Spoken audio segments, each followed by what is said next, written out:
ఇక దేశవ్యాప్తంగా లగ్జరీ కార్ల దిగుమతులు సంచలనం సృష్టిస్తున్నాయి. ఇటీవల దేశంలోని పలు నగరాల్లో ఐటీ ఈడీ అధికారులు దీనికి సంబంధించి సోదాలు కూడా నిర్వహించారు. ఆపరేషన్ నమ్ఖోర్ పేరుతో భూటాన్ నుంచి అక్రమంగా దిగుమతి చేసినటువంటి ప్రీమియం వాహనాలపై దేశవ్యాప్తంగా ఈడీ అధికారులు దాడులు కూడా చేశారు. ఇతర దేశాల్లో తక్కువ ధరకే డికమిషన్డ్ వాహనాల విక్రయిస్తుండగా వాటిని యూజ్డ్ వెహికల్స్గా భారత్ మార్కెట్లోకి దిగుమతి చేస్తున్నారు. అయితే వాటికి కస్టమ్స్ డ్యూటీలు చెల్లించకుండా కొందరు ప్రముఖులు దిగుమతి చేస్తున్నట్లు ఆరోపణలు కూడా వచ్చాయి. అసలు మనం ఒకవేళ దాన్ని దిగుమతి చేసుకోవాలంటే ఏం చేయాలి, ఆ చట్టపరంగా ఎట్లాంటి నిబంధనలు అమల్లో ఉంటాయి, ఇవి అన్ని అంశాలు కూడా మనతో మాట్లాడడానికి మనతో పాటు లైవ్లో సిద్ధంగా ఉన్నారు మాజీ రిటైర్డ్ ఆఫీసర్ గాంధీ గారు. వారిని అడిగి మరిన్ని వివరాలు, అసలు ఏం చేయాలి, ఏంటి ఈ ఇంపోర్టెడ్ వెహికల్స్ మనం తెప్పించుకుంటున్నటువంటి సమయంలో ఎట్లాంటి నిబంధనలు ఉంటాయి, ఆ విధంగా ఏ విధంగా ముందుకు వెళ్ళాలి, వీటి గురించి మాట్లాడదాం. సార్ నమస్కారం. నమస్కారం అండి సార్. గారు సార్ సార్ సార్ ఏంటి సార్ రేట్ చేసిన టాపిక్ సార్ చాలా ఇంట్రెస్టింగే కాకుండా చట్టపరంగా ప్రజలు తెలుసుకోవాల్సిన అవసరం కూడా ఉందండి. అదే కదా సార్, ఈ మధ్య ఈ వాహనాలు సార్ వాహనాలు ఈ లగ్జరీ వాహనాలు అనేది చాలా సర్వసాధారణం అయిపోయింది. అందరికీ ఎవరు చూసినా సినీ పరిశ్రమ, రాజకీయ నాయకులు, మంచి బిజినెస్ ఉన్నటువంటి వాళ్ళు ఈ లగ్జరీ కార్స్ ని ఇంపోర్ట్ చేసుకోవాలి. ఎవరి దగ్గర లేనటువంటి వాహనం మన దగ్గరే ఉండాలి, మన దగ్గర ఉండాలి. షో ఆఫ్ చేసుకోవటం ఒకటి, వాళ్ళకున్నటువంటి ఆడంబరాన్ని ప్రదర్శించుకోవటం ఒకటి, అది ఘరానాగా కనపడటం ఒకటి. అది ఏంటి సార్ నిబంధనలు ఏంటి అసలు ఇవన్నీ? దీంట్లో కూడా వాహనాలు ఇతర దేశాల నుంచి ఇంపోర్ట్ చేసుకోవటానికి చట్టవిధమైన పద్ధతులు ఉన్నాయి. కస్టమ్స్ క్యారీ ఫ్యాక్ట్ కింద లగ్జరీ వెహికల్స్ కి వాళ్ళు పోర్టులో డిక్లేర్ చేసినటువంటి ఇన్వాయిస్ అమౌంట్ కి 200% ట్యాక్స్ కట్టాలి, ఇది ఎక్సైజ్ డ్యూటీ కట్టాలి. ఈ రెండు కలిపింది వాహనం ఖరీదు ఇండియాలో వచ్చినప్పుడు. సపోజ్ $5,000 దుబాయ్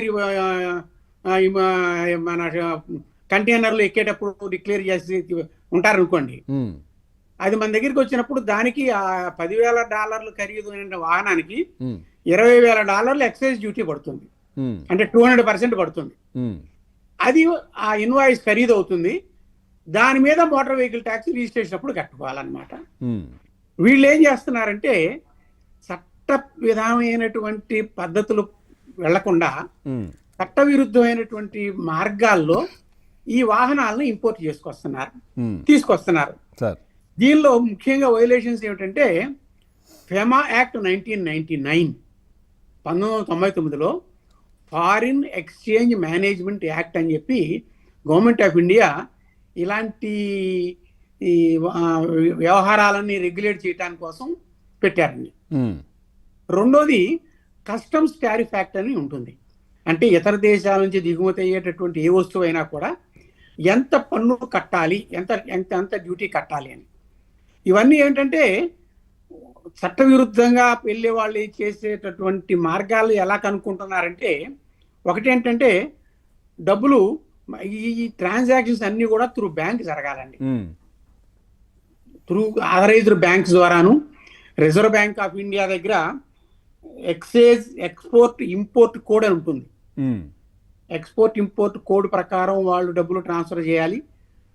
ఆర్బీఐ పర్మిషన్ తీసుకుని బ్యాంక్స్ ద్వారా ఇతర దేశాల నుండి మన దేశానికి డబ్బు కట్టవలసిన విధానం ఉంటుంది. వీళ్ళు ఏం చేస్తారంటే హవాలా విధానంలో, అబ్బాయి నాకు ఇక్కడ 2 కోట్లు ఇచ్చారు, నువ్వు అక్కడ 50 లక్షలకి డిక్లేర్ చేసేయి ఇన్వాయిస్లు అంటారు. ఇక్కడేమో బండి ఖరీదు 2 కోట్లు తీసుకుంటున్నారు.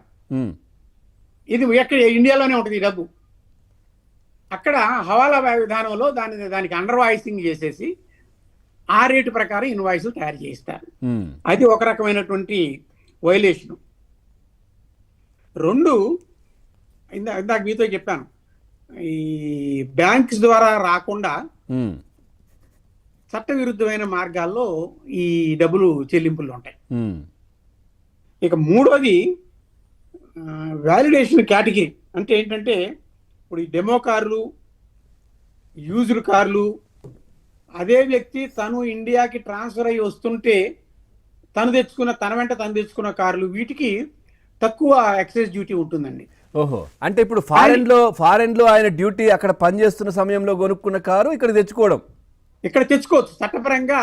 అక్కడ ఏదైనా డిప్లొమాట్ గానో లేదా అక్కడ ఉద్యోగం చేసుకుంటే అక్కడ కారు కొనుక్కుంటారు. అవును. వారు తర్వాత అక్కడ ఉద్యోగం వదిలేసుకుని ఇండియాకి వస్తారు. అవును. సో చట్టబద్ధంగా తెచ్చుకోవచ్చు. ఓహోహో. కానీ ఆ పేరు చెప్పుకుంటూ అలా మనుషులు వస్తున్నారని, ఓకే. ఓకే. అలాగే యూజర్ కార్స్ అంటే అక్కడ 5 ఏళ్ళు వాడిన వాహనం అంటే అని, సార్ మధ్యలో వస్తున్నాను, వాటికి ఎంత ఉంటుంది సార్? మామూలుగా వాటికి తక్కువ ఉంటుందా, నామమాత్రంగా ఉంటుందా, ఎట్లా? మామూలుగా అయితేనేమో 200% అండి. ఓకే. ఇలా డెమో కార్లు, యూజర్ కార్లు, సొంతగా తెచ్చుకున్నటువంటి కార్లు అయితే ఆ, వాటికి 100, 150% depending upon the age of the vehicle, category of the person, ఎలాంటి బండి అనేది కూడా చూస్తారండి. ఆహాహాహా. చూసి దానికి టారిఫ్ ఉంటుంది. ఓకే. ఆ టారిఫ్ కట్టాలంటే అక్కడ నేను $15,000 డిక్లేర్ చేశాను అనుకున్న దుబాయ్లో దాని ఖరీదు. ఉమ్. ఇక్కడ నేను వచ్చేసరికి ఆ $15,000 మీదే నేను కట్టవలసి ఉంటుంది. ఓకే. కానీ అది యాక్చువల్గా ఎక్కువ ఖరీదు ఉంటుంది అక్కడ. ఆహాహా. వీళ్ళు దాన్ని యూజర్ కార్ లాగాను. అంటే కొత్త కారునే కానీ అక్కడ ఎవరో కొని వాడుకున్నటువంటి దాని కిందకి తీసుకొస్తారు వీళ్ళు. Exactly, you are coming to the right point. Sir. అలా అండర్ వాల్యుయేషన్ చేసిన విధానం ఒక రకం.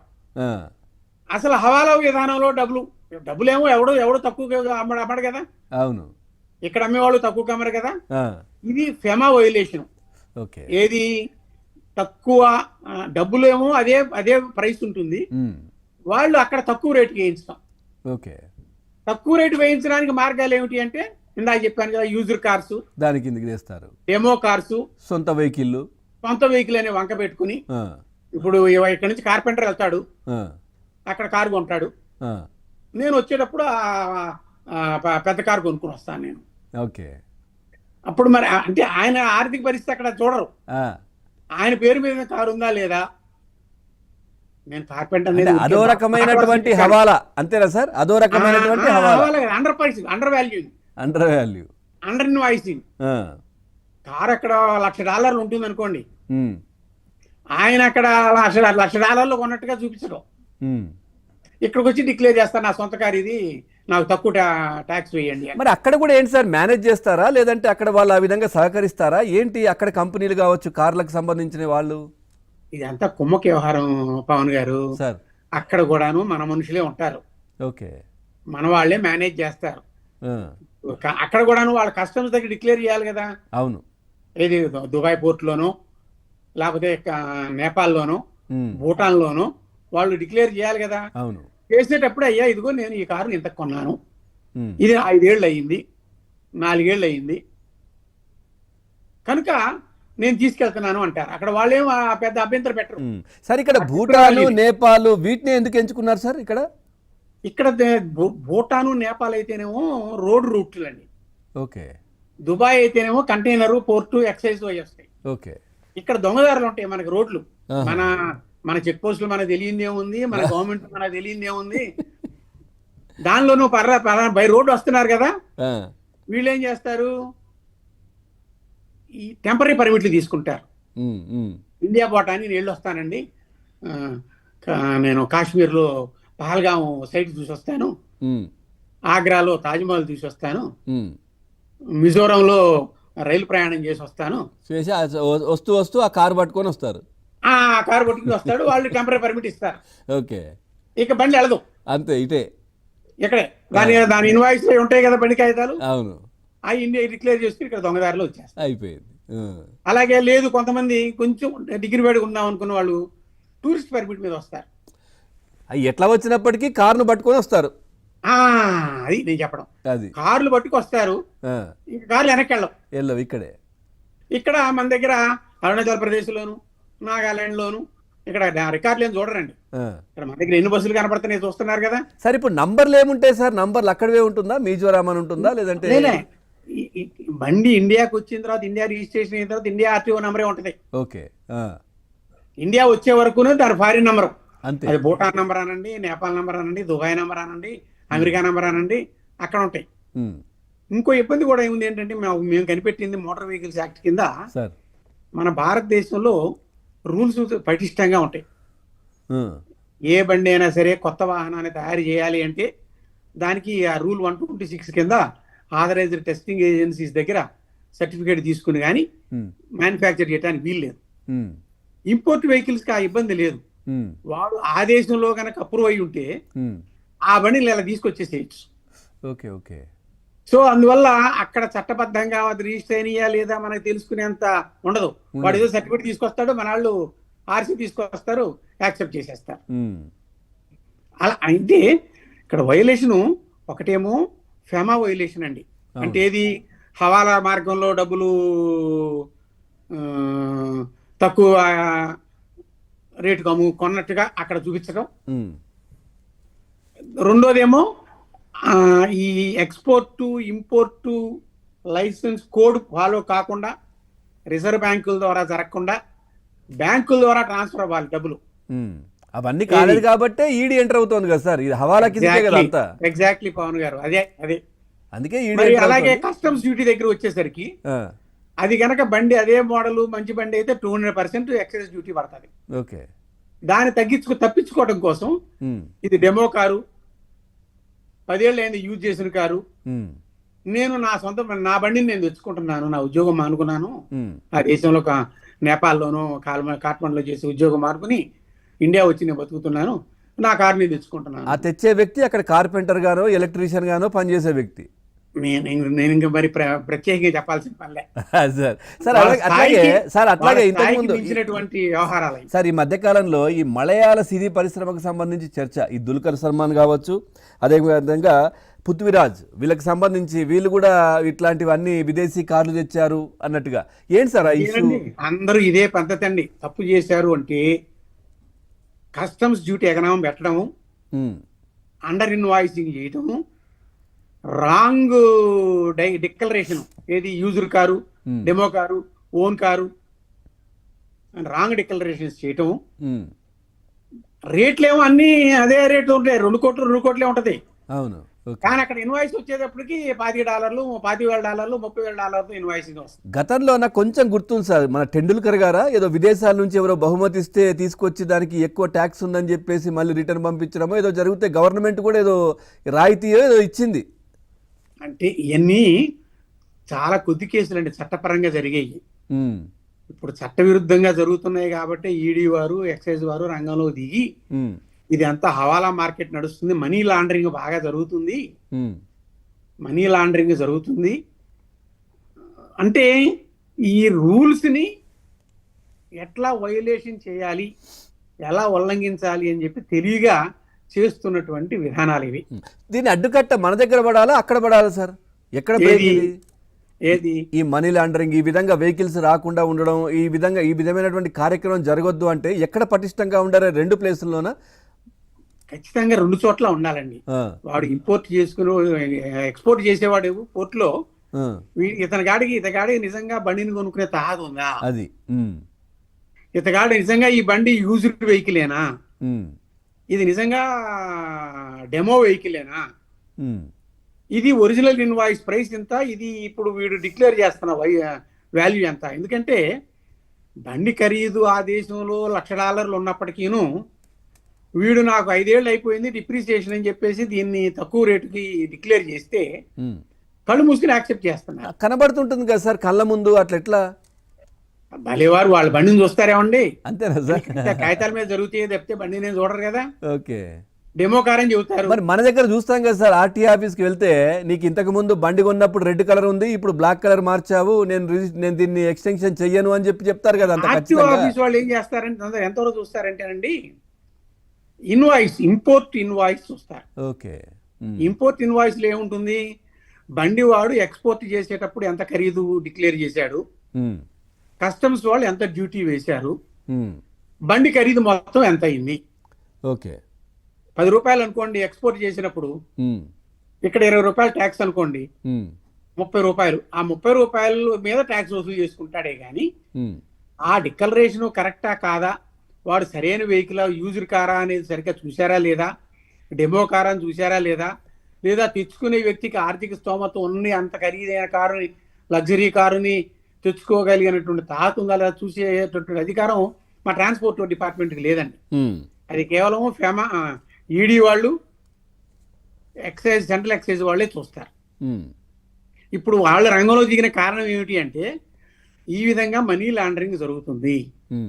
ఈ విధంగా అండర్ ఇన్వాయిసింగ్ జరుగుతుంది, ఉమ్, ఈ విధంగా రీరూటింగ్ జరుగుతుంది, బై రోడ్ వచ్చేసి వెనక్కి వెళ్ళటం లేదు బళ్ళు. దీని మీద మనం సరిగ్గా చర్యలు తీసుకోవాలని చెప్పి వాళ్ళు రంగంలో దిగారు. అదే వచ్చిన వెహికల్ వచ్చినట్టు ఇటే ఉంటుంది, ఎగ్జాక్ట్లీ వచ్చిన వెహికల్ వచ్చినట్టు ఇక్కడే ఉండిపోతుంది, ఉండిపోతున్నాయి. వెనక్కి వెళ్ళిపోతాం. ఇక్కడేమో వీళ్ళు దీన్ని వీళ్ళు ఏం చేస్తారు, సెలబ్రిటీలకు ఇస్తారు ముందు, ఆ, ఆ ఫోటోలు చూపిస్తారు. చూసావా పలానా ఆయన దగ్గర మన కారే మనమే ఇచ్చాం, మన దగ్గరే కొన్నారు, వీడు ఇంకా అబ్బా మనం వాళ్ళతో సమానం కదా అని చెప్పేసి వీడు 2 కోట్లు పెట్టేసి తర్వాత ఇప్పుడు ఈ మధ్యకాలంలో వినిపిస్తోంది సార్, ఇక్కడ తెలంగాణలో బసరత్ ఖాన్ ఆయన ఇట్లాంటి కార్యక్రమాలు చేశాడు, ఇంపోర్ట్లు ఎక్స్పోర్ట్లు ఇవన్నీ అన్నట్టుగా కూడా ఎవరో పొలిటీషియన్ వాళ్ళ కాన్వాయ్లో కూడా ఆయన ఇచ్చినటువంటి కారు ఉంది అని అక్కడ కూడా సోదాలు జరుగుతున్నాయి. అంటే ఈ వివరాలన్నీ నాకు పూర్తిగా తెలియవు, నేను జోక్యం చేసుకోగలిగిన వ్యవహారం కాదు కాదు కాదు అని అంటున్నాను, ఆ విధంగా జరుగుతున్నాయి అని. జరుగుతున్నాయని నేను చెప్పడం కూడా. లేకపోతే హేమలు రంగంలోకి ఎందుకు వచ్చారు వాళ్ళు? ఇప్పుడు 2 పేర్లు చెప్పారు ఇందాక, దుల్కర్ సల్మాన్. వాళ్ళు అక్కడ కేరళలో ఎక్కువ మంది బళ్ళు అక్కడ వాళ్ళు తీసుకొచ్చేస్తున్నారు. వాళ్ళు వచ్చే వాళ్ళంతా సామాన్య జీవులు, వాళ్ళు అక్కడ నుంచి ఇలా హై లగ్జరీ కారును తీసుకొచ్చేస్తున్నారు.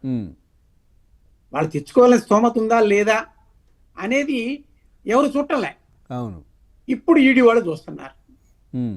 ఎందుకు దీన్ని అంటే రాంగ్ రూటింగ్ అంటారు, దీన్ని ఏది ఇంప్రాపర్ రూటింగ్ అంటారు. ఇంప్రాపర్ రూటింగ్ ఏమో బై రోడ్ వచ్చాయి. తర్వాత ఈ అంతర్జాతీయంగా కొన్ని అగ్రిమెంట్లు ఉంటాయండి.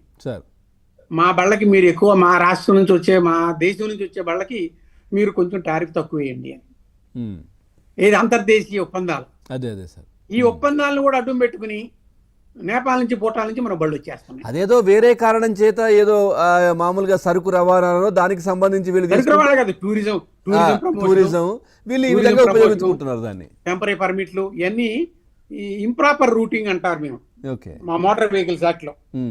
టూరిస్ట్ పర్మిట్ తీసుకోరు. రెండోది చట్టపరంగా ఏంటంటే వీటికి హోమోలాగస్ ఆథరైజేషన్ అంటే ఇతర దేశాల్లో వాహనం తయారు కావాలంటే చాలా గట్టి నిబంధనలు ఉంటాయి.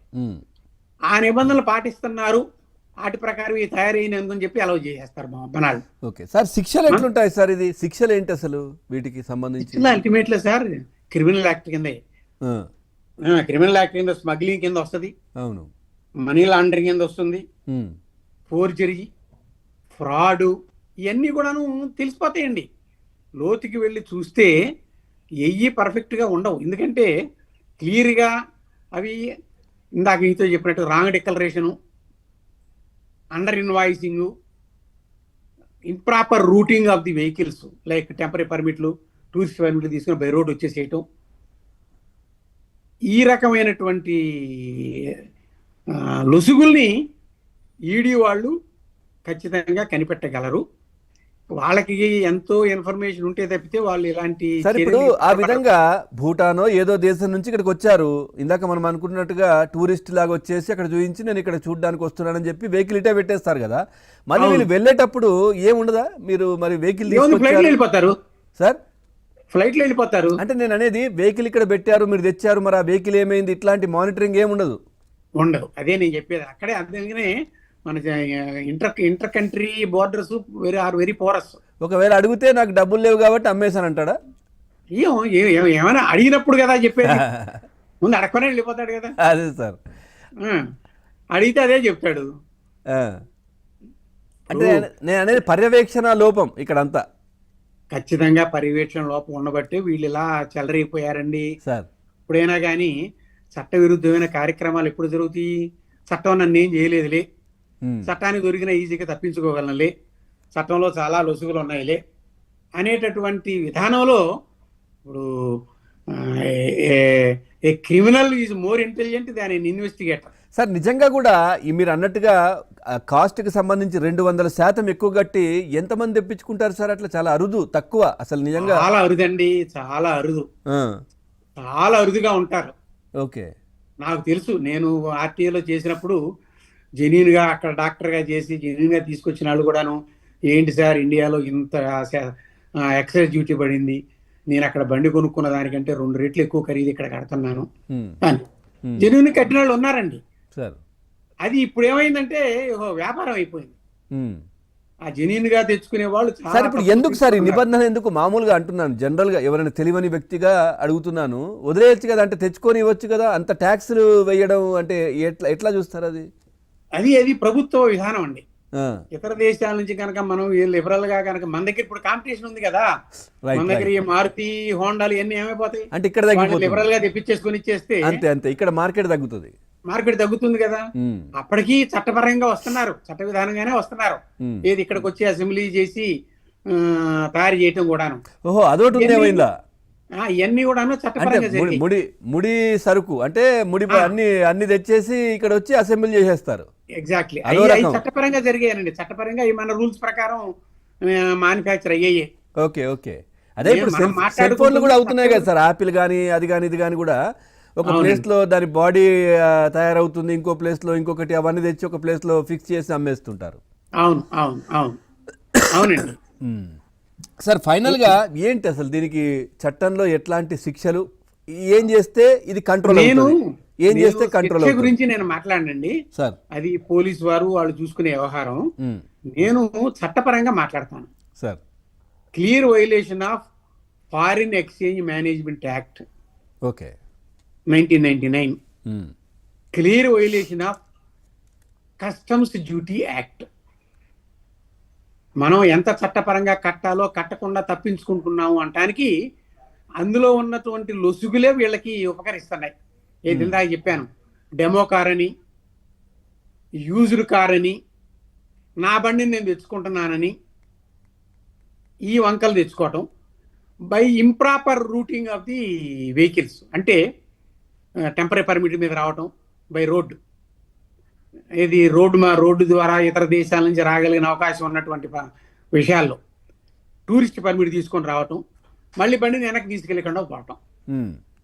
ఇలా జరుగుతున్నందువల్ల ఇక్కడ వాళ్ళు ఎక్కువ రేటుకి ఆ బండిని అమ్ముతూ ప్రచారం చేస్తూ ఒక పెద్ద వ్యాపారం చేసేసుకున్నారు. మ్మ్.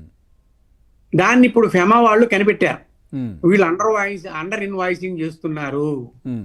మనీ లాండరింగ్ జరుగుతుంది. ఓ బండి 2 కోట్ల విలువ గల బండి 50 లక్షల ఇన్వాయిస్ తో వస్తున్నాయి ఇండియాలోకి. మ్మ్. ఇది ఎలా సాధ్యపడుతుంది? 2 కోట్ల వాల్యూ ఉన్న బండి ఉన్నప్పుడు 4 కోట్లు సెస్ కట్టాలి కదా. అవును, అంటే అక్కడ 2 కోట్లు అక్కడ కడుతున్నారు ఆల్రెడీ, 2 కోట్లు కట్టేసి 50 లక్షల పేరుతో ఇక్కడికి వస్తున్నారు.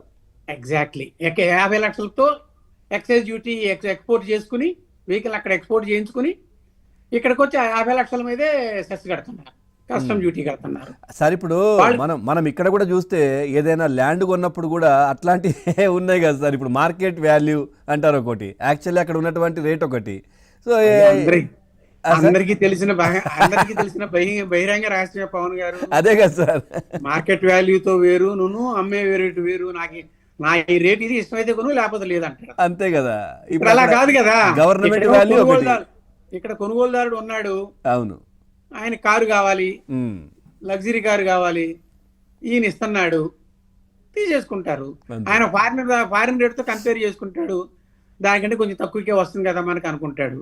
కానీ చట్టబద్ధంగా వచ్చిందా, చట్ట విరుద్ధంగా వచ్చిందా, దీనికి అవన్నీ వీళ్ళకి పట్టవు. మనకు ఆర్టీఓ ఆఫీస్ నంబర్ వచ్చిందా లేదా, నా బండికి ఉంది, 4900 నంబర్ నాకుంది. సార్ ఇప్పుడు ఆల్రెడీ దుల్కర్ సల్మాన్ ఇష్యూ గురించి అందరికి తెలిసింది. ఇప్పుడు ఆయన వెహికల్ తెచ్చుకున్నారు, అయింది, ఉంది, చాలా రోజులు అయిపోయింది. ఇప్పుడు ఏం చేస్తారు? ఈడీ కావచ్చు, లేదంటే వీళ్ళు ఈ బళ్ళకి ఇన్వాయిసింగ్ ప్రాపర్ గా జరిగిందా లేదా, అక్కడి నుంచి తెచ్చేటప్పుడు వాడు ప్రాపర్ ప్రైస్ డిక్లేర్ చేశాడా లేదా, ఓకే, మనీ ప్రాపర్ గా పే చేశాడా లేదా, ఇక్కడికి వచ్చి ఎంతకు అమ్మారు, ఇవన్నీ వస్తాయి. అక్కడ ఇప్పుడు ఎవరు వచ్చినా కానీ వ్యాపారానికి తెచ్చుకుంటారు కదా. ఇది యూజ్డ్ కారా కొత్తదా, యూజ్డ్ కారా కొత్తదా, ఓకే, అలాగే రీరూటింగ్ జరిగిందా, జెన్యూన్ వెహికల్ ఏనా. ఓకే, ఇప్పుడు బై రోడ్ వచ్చి టెంపరీ పర్మిట్, టూరిస్ట్ పర్మిట్ తీసుకుని వస్తారు, ఎవరు తెచ్చారు, ఎక్కడ అమ్మారు, పేపర్లు ఎక్కడి నుంచి పుట్టినవి, దానికి ఇన్వాయిస్ ఎక్కడి నుంచి వచ్చింది, అన్ని కూడా ఇప్పుడు వెరిఫై చేస్తున్నారు. ఇది మొదటిదా సార్ ఇట్లాంటి కార్యక్రమం జరగడం, ఇట్లాంటిది జరగడం? దేశంలో ఇదే మొదటిసారి అండి, ఇంత లార్జ్ స్కేల్లో జరగటం. జరుగుతున్నాయి, చాలా కాలం నుంచి జరుగుతున్న విషయం వాస్తవం, కానీ ఇంత లార్జ్ స్కేల్లో జరిగి ఇంత ఎక్కువ ఇవేయడం జరగటం అన్నది ఇదే వాళ్ళకి అలార్మింగ్ లెవెల్ దాటిన తర్వాతనే రంగంలోకి వచ్చారు వాళ్ళు. సో ఫైనల్గా ఏం చెప్తారు సార్ దీనికి సంబంధించి? ఎట్లా అడ్డుకట్ట ఎక్కడ పడాలి ఏంటి ఫైనల్? దీన్ని అడ్డుకట్టు వేయాలనే దానికి సార్ ప్రజల్లో లగ్జరీ కారు, ఇంపోర్టెడ్ కారు కావాలన్న క్రేజ్ ఉన్నంత వరకు నేరగాళ్ళు దాన్ని అవకాశంగా వాడుకుంటారు. మన ఇండియాలో కార్లు ఉన్నాయి కదండి కొనుక్కోవటానికి, లగ్జరీ కార్లు. ఓ బోలెడు. చట్టబద్ధంగా కొనుక్కోగల కార్లు ఉన్నాయి కదండి. మరి అది వారి యొక్క మైండ్ సెట్, నాకు పలానా రకమైన కారే కావాలి. కానీ అలాంటి కారే ఇక్కడ కూడా ఉంటుంది సార్, కానీ వీళ్ళు చెప్పుకునే పదం ఉండదు, ఏది ఇంపోర్టెడ్ అనే కాదండి, ఖరీదు కూడా ఎక్కువ కదా సార్. అదే కానీ అవును, ఖరీదు కూడా ఎక్కువ కదా. ఇక్కడ మరి 200% ట్యాక్స్ కట్టి కానీ ఆ బండి ఇక్కడ రాదు. అవును, అంటే అమెరికాలో 2 కోట్లు అయిన కారు ఇక్కడ 6 కోట్లు అవుతుంది అదే కారు. అవును, చూస్తూ చూస్తూ ప్రాణం ఒప్పదు కదా. ఒప్పదు. అక్కడ 2 కోట్లు ఉన్నది, ఇక్కడ 2.5 కోట్లు అంటే ఏదో ఊపేసుకుంటాడు. కానీ దానికి 4 కోట్లు ఎక్సైజ్ డ్యూటీ కట్టి 6 కోట్లతో ఇన్వాయిస్ అఫీషియల్ గా ఇస్తాను అంటే చూస్తూ చూస్తూ ఎవరికైనా కనుక ప్రాణం ఒప్పదు కదా. అవును, ఆ యొక్క లోభం తక్కువ ఖరీదుతో ఎక్కువ లగ్జరీ పొందాలనుకునే వాళ్ళకి ఇలాంటి వేషాలు సాధనాలుగా మారుతాయి. Right sir, right. Thank you sir. చాలా అంశాలు అయితే దీనికి సంబంధించి చెప్పారు. Thank you very much. ఖచ్చితంగా పవన్ గారు, సార్, ఆంధ్రజ్యోతి వీక్షకులకు కూడా నమస్కారం సార్. నమస్తే. రైట్. ఖచ్చితంగా ఐటీ కావచ్చు, ఈడీ అధికారుల సోదాలు ఏవైతే ఉన్నాయో ఈ లగ్జరీ కార్స్ అంటే ఇంపోర్ట్ చేసుకునేవి ప్రాపర్గా అవుతున్నాయా లేదా అనే చర్చ, అదేవిధంగా ఈ రైడ్స్ కావచ్చు, ఇవన్నీ నిజంగా ఖచ్చితంగా దీనికి అడ్డుకట్ట పడాలి. ఈ విధమైనటువంటి కార్యక్రమాలు మనీ లాండరింగ్ కిందకే వస్తుంది, స్మగ్లింగ్ కిందకే వస్తుంది, వీటికి అడ్డుకట్ట పడాలి అంటూ కూడా అందరూ కోరుతున్నటువంటి పరిస్థితి. ఇది వాళ్ళ చర్చ. తాజా సమాచారం కోసం చూస్తూనే ఉండండి ఏబీ.